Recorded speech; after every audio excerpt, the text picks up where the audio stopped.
তোমরা তো জানোই, বাঁকাতো পাইকারি সবজি বিক্রি করতে গেলে সেই কোকিল ডাকা ভোর থেকে উঠে তোমাকে রেডি হতে হবে। তাই আমিও দেরি না করে ঝটপট করে রেডি হয়ে গেলাম।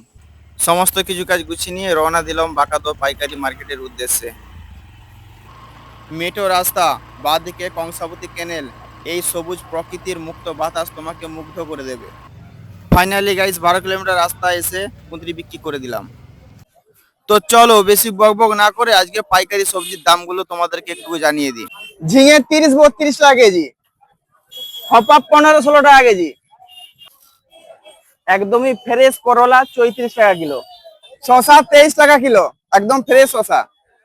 দেখতে পাচ্ছ ঝিঙে এখন রেডি হচ্ছে, প্যাকেটিং হচ্ছে, মাত্র 35 টাকা কিলো। আজকে কুঁদরি আজকে মাত্র 12 টাকা কেজি। ফ্রেশ পটল আজকে 33-34 টাকা কিলো মাত্র। একদমই ফ্রেশ বেগুন আজকে মাত্র 20 টাকা কেজি। ফ্রেশ বটবটি মাত্র আজকে 40 টাকা কিলো।